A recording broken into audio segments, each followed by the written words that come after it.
2021 urtean, 10 urte pasa ziren Amail zanetik, eta iruditzen jaten zala data bat nahiko simbolikoa, 10 urte horrek, ez? Baita be, esalako ez oso hurbil, ez oso urre gertaera horretatik, ez? Eta hasi nintzen ikusten zelan, amaren irudi asko eta ahotsa be bai, desagertzen hasi ziren, ez? Zeo zelan esateko. Ikusi neman nolan behar izan bat edo zeo zer sortzeko bere inguruan, ez? Ordura arte ekintza asko egin dituen modu isolatuan, ez? Argazki albumak ikusi nituen, bere historial medikoa eskatu nuen Osakidetzan, familiakoei da hasi nintzen galdera konkretuak egiten, ez? Ze kantu gustatzen zitzaion, ze janari zuen gustokoen, eta nahi nuen hori 10 urte pasata zeo zelan ekintza guzti horrek trinkotu eta planteatu halako Roland Barthesek hitz egiten duen monumentuaren behar izan horri edo erantzun bat emon, eta monumentu bat edo planta bere figuraren inguruan, ez? Kasu honetan film labur edo film baten forman. Filma egiteko prozesuan zehar, konturatu nintzen amaren irudirik apena zegoela, ez? Ama zen pertsona bat argazkietaren ez zitzaion gustatzen ateratzea, eta horrela ikusi alda bere etxean geneuzkan argazki albumetan. Berak antolatu zituen argazki albumak, por cierto. Eta hil baino lehenago, gutxi lehenago erosi nuen kamera batekin grabatu nituen bere azken irudiak ere oso mintzuak ziren, ez? Eta kontraesan bat irudikatzen zuten. Alde batetik ama gogoratzeko balio zuten, baina agertzen zana esan ama, ez? Zuen amaren ideia hori gordetzen edo, ez?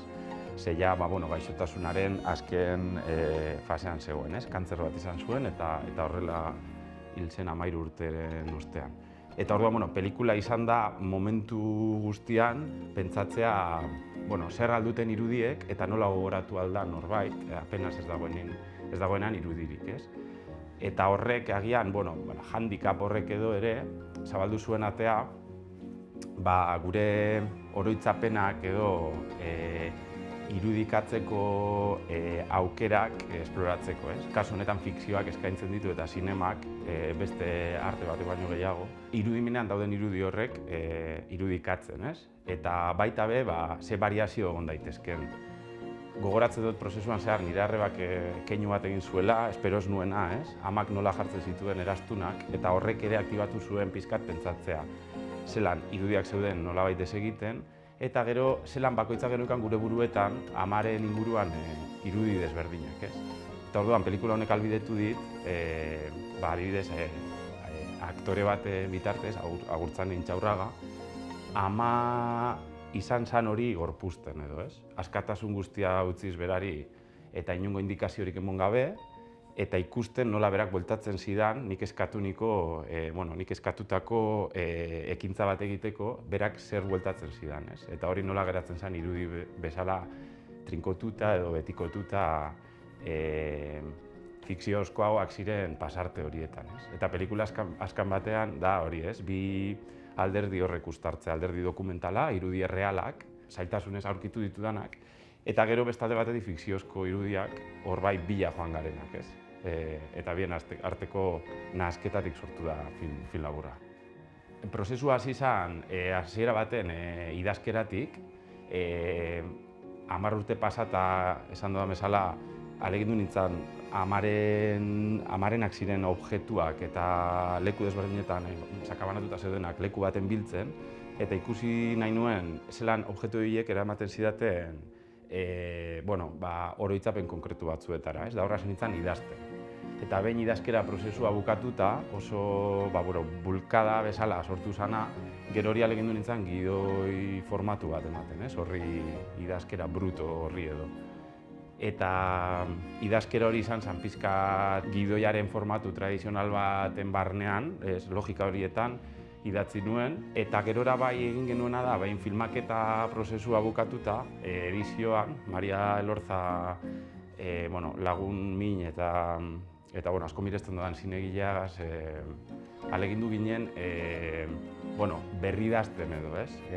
Gidoian hasieran idatzita zeuden pasarteak edo, zelan beste forma bat emoten muntaketan. Eta nik behintzat gehien gozatzen dudan fasea da, errodajea baino askoz gehiago, pizkat limite bezala duzun irudiekin lan egin behar duzulako, ez?